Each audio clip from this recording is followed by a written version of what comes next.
प्यारे बच्चों, सभी को नमस्कार प्रणाम। उम्मीद करते हैं कि आप मस्त होंगे, स्वस्थ होंगे और क्लास 11th का एग्जाम का धाकड़ तैयारी आप कर रहे होंगे। इसी धाकड़ तैयारी के लिए हमारी टीम आपके सभी शिक्षक सभी विषयों को संपूर्ण तैयारी करवा रहे हैं। और आज का आपका महत्वपूर्ण क्लास होने वाला है, सिलेक्टेड क्वेश्चन है, परीक्षा के दृष्टिकोण से महत्वपूर्ण है। इसे वीडियो अंत तक देखिएगा। चैनल पर नए होंगे तो सब्सक्राइब कर लेना, बेल आइकन को प्रेस कर लेना, क्योंकि सारा सब्जेक्ट का लाइव से लेकर के रिकॉर्डेड वीडियो आपको करवाया जा रहा है। आज आपको पूरी तरीके से जो ओरिजिनल पेपर में क्वेश्चन आपको पूछे जाते हैं वैसा क्वेश्चन आपको है सो करवाया जा रहा है। इसी के साथ रामनवमी के शुभ अवसर पे महाधमाका ऑफर आपका भी चल रहा है। यदि आप क्लास 12th में बेहतरीन टॉपर करना चाहते हैं, अच्छे अंक लाना चाहते हैं, तो आप सभी लोग है सो ऑनलाइन क्लास के लिए, यदि आप झारखंड के 2400 जिलों में से कहीं से भी होंगे, तो जैक बोर्ड का क्लास 12 आर्ट्स ऑल सब्जेक्ट का तैयारी के लिए आप अभ्यास बैच ज्वाइन कर सकते हैं। ज्वाइन कैसे करना है, तो सर्वोदय ऑनलाइन क्लासेस आपको डिस्क्रिप्शन में लिंक मिल जाएगा, प्ले स्टोर से आप डाउनलोड कर लीजिएगा। वहां से आपको, क्योंकि अभी भैया अभी ऑफर चल रहा है, यही आपको है सो फिर रामनवमी के बाद आपको 3000 में कोर्सेस मिलेगा, सारा सब्जेक्ट कराया जाएगा, क्योंकि 70% अभी डिस्काउंट चल रहा है। महज आपको ऐसो केवल इतना में कोर्स आपको दिया जा रहा है। अगर अभी नहीं तो फिर कभी नहीं, क्योंकि आप भैया केवल पछताते रह जाओगे।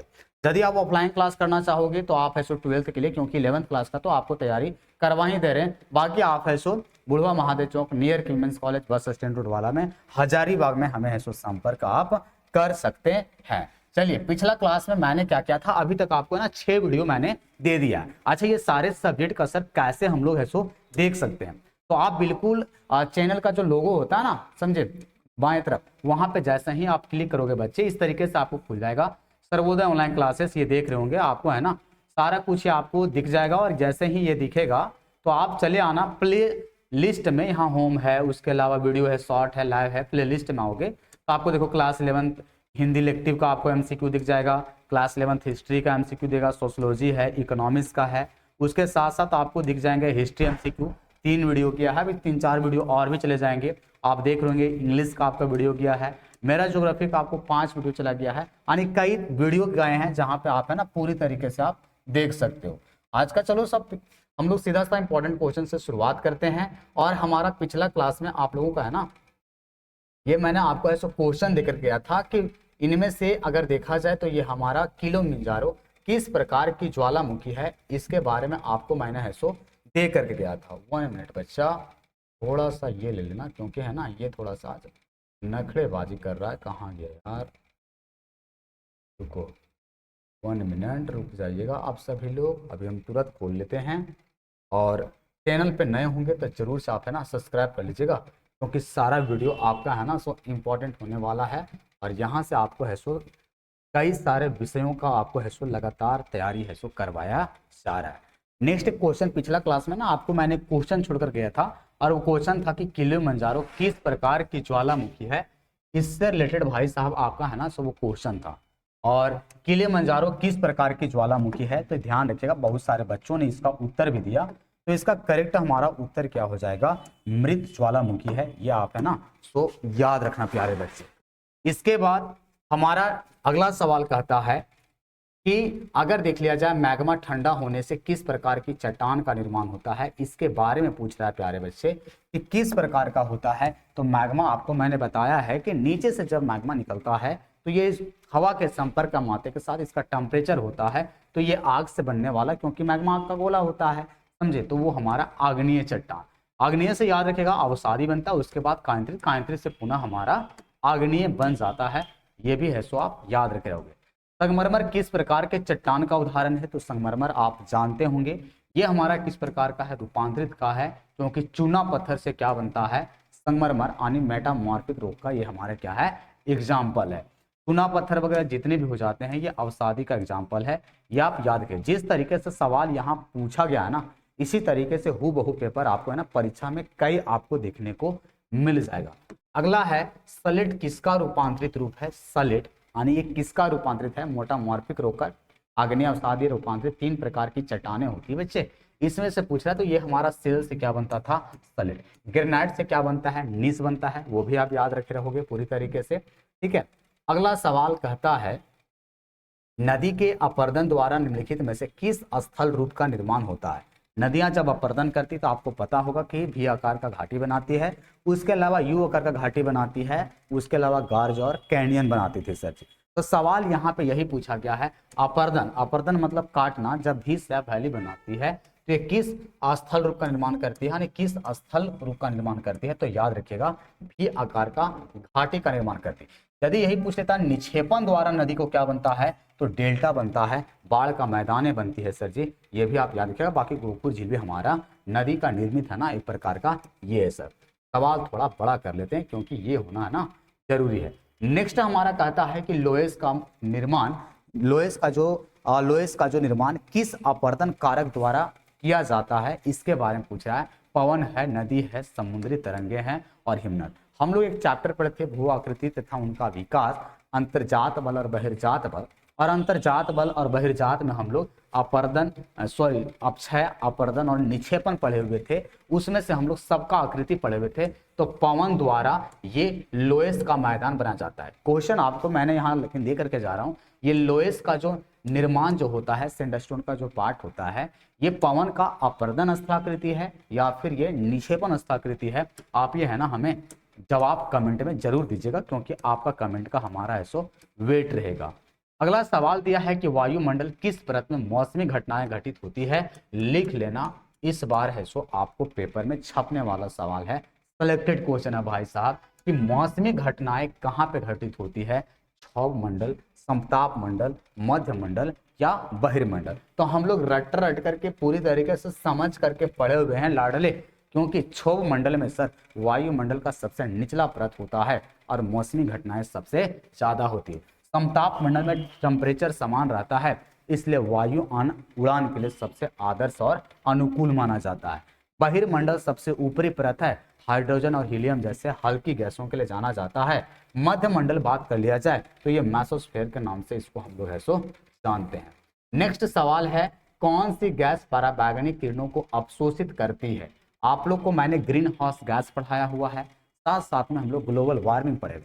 तो ग्रीन हाउस गैसें के लिए कई सारे कार्बन डाइऑक्साइड आपका हो गया, मीथेन हो गया, समझे, जलवाष्प है, कई सारे हम लोग गैस पढ़े हुए हैं। लेकिन उसमें से पराबैंगनी किरणें को कौन अवशोषित कर लेती है, तो आपको पता होगा इसमें कार्बन डाइऑक्साइड करेक्ट उत्तर है। यानी जो हमारा ये CO2 है बच्चा, ये एक प्रकार का अगर देख ले तो ये CO2 हमारे लिए क्या हो जाता है कि कार्बन डाइऑक्साइड पराबैंगनी किरणों को अवशोषित कर लेती थी, जिसके कारण ग्रीन हाउस गैस के लिए जिम्मेदार जाना जाता था। और याद रखिएगा कि ये वही CO2 है सर जी जो कि एक प्रकार से ओजोन परत को सबसे ज्यादा छिद्र करता था, वो भी आप है सो ध्यान रखोगे। नेक्स्ट क्वेश्चन हमारा है, अगला सवाल आ गया है, ध्रुवों पर तापीय दिनों की संख्या कितनी हुआ करती है। पोलर रीजन हम लोग पढ़े हुए ना कि ये हमारा ध्रुवीय 0 डिग्री और इधर वाला हमारा क्या कहलाता है सर जी, तो ये पोलर रीजन कहलाता है। तो यहाँ भी 90 डिग्री नॉर्थ होता है, ये 90 डिग्री हमारा साउथ होता है। तो हम लोग पढ़े हुए हैं कि हालांकि 180 दिन होना चाहिए तापीय दिन। हम लोग पढ़े ना 6 महीना ध्रुवों पर रात होती है, 6 महीना दिन होता है। अगर यहाँ दिन होगा तो यहाँ रात होगा। तो ध्रुवों पर कितना होता है, मिनिमम 6 महीना, आने की 180 के आसपास 150 है। तो आप याद रखे रहोगे कि ये हमारा कितना हो जाएगा सर जी, 150 के आसपास हो जाएगा। नेक्स्ट क्वेश्चन कहता है, सामान्यतः कितनी ऊंचाई पर 1 डिग्री तापमान घट जाता है। हम लोग एक प्यारा सा सवाल है और उम्मीद करते हैं कि इसका जवाब आना है, कमेंट में आप जरूर देना। इसको हम छोड़ करके जा रहे हैं, लेकिन आपको मैं ये बता देता हूं कि ये घटना कहाँ घटती थी। ये क्षोभ मंडल में घटना घटता है। आपको इसका उत्तर कमेंट में देना है। और आपको मैं ये भी बता देना चाहता हूँ कि ऊपर जाने पर घटती है टेम्परेचर, लेकिन नीचे प्रत्येक 32 मीटर अगर हम लोग गहराई में जाते हैं तो 1 डिग्री सेल्सियस तापमान क्या होता था, बढ़ता था सर जी। लेकिन यहाँ घटने का बात कर रहे हैं डिग्री सेल्सियस की, कितना ऊपर जाएंगे, तो इसका कमेंट आप जवाब में दोगे, क्योंकि भैया जवाब कमेंट में देना ताकि आपका कमेंट हम पढ़ने के लिए तैयार रहें। 1 किलोमीटर में कितना मीटर होता है, सबसे आसान क्वेश्चन है। 100 मीटर बराबर हमारा क्या हो जाता है, 1000 मीटर बराबर हमारा 1 किलोमीटर होता है। ये भी आप है ना याद रखे रहोगे। अगला सवाल है, भारत की मानक देशांतर रेखा क्या है। भारत की जो मानक देशांतर रेखा है ये क्या है, यानी कि इंडिया का प्राइम मेरिडियन लाइन रेखा पूछा जा रहा है कि देश का भारतीय मानक आम्योत्तर रेखा कितना डिग्री है, 68 डिग्री 7 मिनट पूर्वी, 97 डिग्री 25 मिनट या 82.5 डिग्री पूर्वी, आप तीन ही ऑप्शन बता देना तो ये करेक्ट उत्तर हमारा क्या हो जाएगा, 82.5 डिग्री। ये वही है जिससे देश का हमारा समय सीमा निर्धारित होती है। और याद रखिएगा ये 82.5 डिग्री पूर्वी देशांतर, मानक देशांतर कितना राज्य से गुजरता है, 5 राज्य से, उत्तर प्रदेश के साथ मध्य प्रदेश, छत्तीसगढ़, उड़ीसा और हमारा क्या है, आंध्र प्रदेश से। प्यारे बच्चों, उम्मीद करते हैं आपको सेशन अच्छा लग रहा होगा। लाइक कमेंट करके आप जरूर जाना, क्योंकि बहुत ही मेहनत के साथ है ना आपके लिए वीडियो मैं है सो लेकर के आता हूँ। भारत के किस राज्य से होकर कर्क रेखा नहीं गुजरती है, गुजरात, झारखंड, बिहार और पश्चिम बंगाल। तो इसका भी उत्तर आपको याद होगा ना, मित्र पर गमछा झार, जो ट्रिक आप लोग को दिए थे, जो कई सालों से ये ट्रिक है। तो निम्नलिखित में से कौन सा हो जाएगा, नहीं गुजरता है, तो बिहार। यदि पूछेगा कितना राज्य से गुजरता है, 8 राज्य से। हमारा गुजरात है, राजस्थान है, मध्य प्रदेश, छत्तीसगढ़, झारखंड, वेस्ट बंगाल, त्रिपुरा और मिजोरम, इस 8 राज्य से गुजरता है। तो याद रखिएगा 8 राज्य से गुजरता है, बिहार से हमारा नहीं गुजरता है सर। अगला सवाल है प्यारा बच्चा कि भारत किस अक्षांशों के बीच स्थित है, 8 डिग्री 4 मिनट उत्तरी अक्षांश से लेकर के 37 डिग्री 6 मिनट उत्तरी अक्षांश, 68 डिग्री 7 मिनट उत्तरी अक्षांश से 82 डिग्री 25 मिनट उत्तरी अक्षांश, या 6 डिग्री 45 उत्तरी अक्षांश से 37 डिग्री 6 मिनट उत्तरी अक्षांश, या 16 डिग्री 30 मिनट उत्तरी अक्षांश से लेकर के 37 डिग्री 6 मिनट। हम लोग पढ़े हुए हैं कि ये 8 डिग्री से लेकर के सर 37 डिग्री हमारा 6 मिनट तक अगर बात कर लिया जाए तो ये किसका विस्तार है सर जी, हमारा है सो 37 डिग्री 6 मिनट भारत किन अक्षांशों के बीच स्थित है, 1 मिनट बच्चे। अच्छा, यहाँ पे केवल ये नहीं पूछा है, देखो यहाँ से कंफ्यूजन मत होना आप, क्योंकि स्पेशल अगर पूछता ना मुख्य भूमि का भारत में विस्तार कितना है अक्षांश, भारत किन अक्षांशों के बीच स्थित है, तो याद करो 6 डिग्री 4 मिनट से लेकर के 37 डिग्री 6 मिनट तक स्पेशल। लेकिन अगर मुख्य भूमि का बात करेगा तब हम लोग का कन्याकुमारी से लेकर के इंदिरा कॉल तक कितना है, 8 डिग्री 4 मिनट। लेकिन ये 6 डिग्री 45 मिनट यानी 4 मिनट ये किसका है सर, तो ये उसी का है जहां पे हम लोग पढ़ते हैं ना कि देश का सबसे दक्षिणतम बिंदु कौन है, इंदिरा पॉइंट है। और इंदिरा पॉइंट का कितना है सर जी, हमारा ये हमारा 6 डिग्री 4 मिनट, बाकी 37 डिग्री 6 मिनट तो हमारा कौन हो जाता है, इंदिरा कॉल है। बाकी मुख्य भूमि पूछता तो कन्याकुमारी का लोकेशन 8 डिग्री 4 से शुरू होता है और 37 डिग्री 6 मिनट तक जाता है। तो इस क्वेश्चन में कंफ्यूजन नहीं रहेगा। बाकी 68 डिग्री 7 मिनट से 47 डिग्री 68 डिग्री 7 मिनट पूर्वी देशांतर से लेकर के 97 डिग्री 25 मिनट पूर्वी देशांतर के बीच भारत का क्या है, देशांतर ये विस्तार है। एक प्यारा सा सवाल है, निम्न में से किस देश का क्षेत्रफल भारत के क्षेत्रफल से कम है। तो हम लोग पढ़े हुए ना कि अगर बात करें सर फ्रांस हम लोग नहीं पढ़े हुए हैं, क्योंकि हमारा है सो सबसे पहला आ जाता है कनाडा, सॉरी रूस के बाद कनाडा, उसके बाद चाइना के बाद हमारा है सर जी यूएसए। 4 राज्यों के 5वां ब्राजील, 6ठा नल्ला पाकिस्तान और सॉरी 6ठा पर ऑस्ट्रेलिया और 7वां पे हमारा आ जाता है सर जी भारत, अपना कौन है, भारत। तो ये हो गया। बाकी फ्रांस क्षेत्रफल में हमारा भारत से क्या है, कम है। यह भी याद रखिएगा कि भारत से क्या है सच्ची हमारा है एक प्रकार से कम है सच्ची। उम्मीद करते हैं वीडियो आपको अच्छे लग रहे होंगे, तो लाइक कमेंट सेशन को शेयर करना ना भूलिएगा, क्योंकि भैया बहुत ही मेहनत से है ना आपको सारे सर आपको ये पूरी तरीके से क्वेश्चन आपको करवाते हैं। राजमहल क्षेत्र हम लोग झारखंड हमारा पूरी तरीके से देखोगे इसी इलाके का जोन में से आता है। तो राजमहल क्षेत्र लावा प्रवाह किस काल में हुआ है, लावा मतलब वही सर जी जो मैग्मा, पारसनाथ की पहाड़ी आप गिरिडीह वाले आप जान रहे होंगे अच्छे ढंग से, ठीक है। लावा प्रवाह आने की मैग्मा से लावा बनता है, लावा से चट्टानें बन जाती है। ये किस काल में उत्पत्ति हुआ है, तो याद रखिएगा जुरासिक काल में हुआ है। यदि आप चैनल पर नए होंगे सब्सक्राइब कर लेना, बेल आइकन को प्रेस कर देना और ध्यान रख लेना बच्चे, यदि आपको सिलेक्टेड क्वेश्चन चाहिए कि सर ये टेस्ट हम देना चाहते हैं, इंपॉर्टेंट क्वेश्चन चाहते हैं, इसका पीडीएफ कहाँ मिलेगा, तो आप प्ले स्टोर से डिस्क्रिप्शन में आपको लिंक दिया हुआ है Sarvodaya online classes, play store से डाउनलोड कर लीजिए। वहां पे आपको सारा कुछ ओपन टेस्ट सीरीज करके सॉरी प्री टेस्ट सीरीज का एक सेक्शन मिल जाएगा, वहां पे टेस्ट भी लगा सकते हो पीडीएफ भी। और ध्यान रहे यदि आप क्लास 12th का बेहतरीन तैयारी करना चाहते हैं, 2056 में आप 2026 में आप टॉपर में लिस्ट में जाना चाहते हैं, तो उसके लिए आपको ही सर्वोदय परिवार ऑनलाइन क्लासेस न्यू अभ्यास बैच 2026 आ गया है। क्लास 8 से आने की 12th का आपको जैक बोर्ड का सारा आर्ट्स का ऑल सब्जेक्ट तैयारी करवाया जाएगा।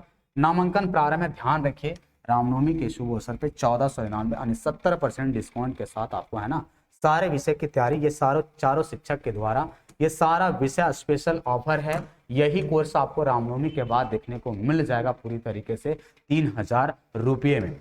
बाकी अधिक जानकारी के लिए आपको दिए गए नंबर है यहाँ पर, ये 3 नंबर पर आप कांटेक्ट हमसे कर सकते हैं, कोई भी ऑफलाइन और ऑनलाइन। ऑफलाइन यदि करना चाहोगे तो सर्वोदय आर्ट्स क्लासेस, जी हाँ, हजारीबाग शहर में आप जुड़ना नहीं भूलिएगा। तो आपका लोकेशन का नाम है head branch Sharda complex, second floor, Budhwa Mahadev Chowk, near KV men's college, Hazaribagh, जो कि बस स्टैंड वाला रोड में। तो ऑफलाइन भी चलती है, ऑनलाइन भी चलती है। बाकी आपको मैंने इंटरेस्टेड स्टूडेंट जो भी होंगे, जिनको लग रहा हो कि हमको कुछ करना है, तो वो आप जा करके ज्वाइन कर सकते हो मेरे बालक और बालिकाएं। बाकी आपके पर निर्भर करता है कि आप कितना क्या करना चाहते हो। 11th क्लास का टेस्ट आप लगा सकते हो पूरी तरीके से। प्यारा सा सवाल आ गया है, लोकतक झील कहाँ स्थित है?